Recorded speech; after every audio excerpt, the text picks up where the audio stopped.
C'est en général à la tombée de la nuit qu'elles se retrouvent, et en toute discrétion. Aujourd'hui, c'est sur le toit d'un immeuble désaffecté de Tel Aviv qu'elles se sont donné rendez-vous.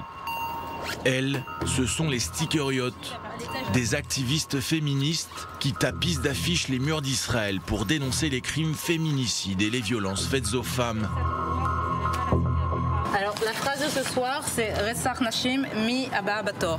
Okay, donc ça veut dire c'est les féminicides qui est la prochaine sur la liste.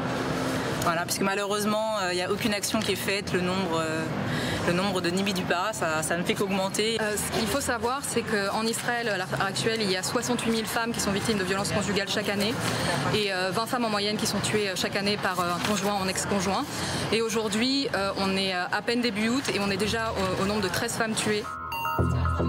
Des chiffres alarmants et en nette augmentation depuis le début de la crise du coronavirus.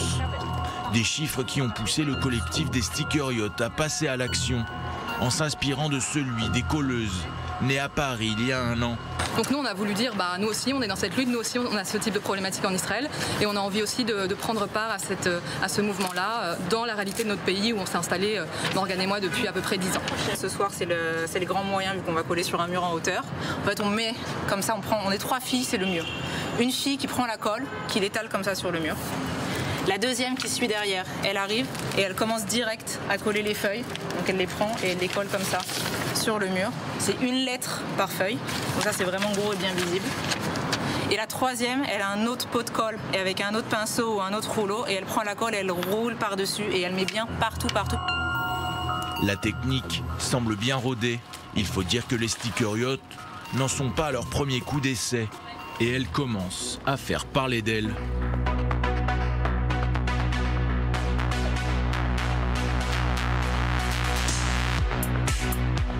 Des phrases choc en hébreu, en arabe et en anglais et même en français, peintes en lettres noires pour sensibiliser les passants à l'ampleur du phénomène, mais aussi et surtout pour alerter les pouvoirs publics israéliens. Depuis 2007, depuis la promesse de fonds pour justement pallier à cette cause, les organisations féministes et les personnes qui s'occupent de ça à la Knesset n'ont pas vu l'ombre du premier shekel. Et ce qu'on espère faire, en fait, c'est aider le combat qui est actuellement sur le terrain et notamment le budget qui doit être alloué à cette cause-là, qui va se fermer à peu près vers la fin août. Depuis quelques mois, les Stickeriotes multiplient donc les actions coup de poing à travers tout le pays. Et leur collectif s'agrandit. Quand tu écris directement sur un mur, là c'est complètement illégal, mais il y a une espèce d'inconnu pour ce qui est des collages.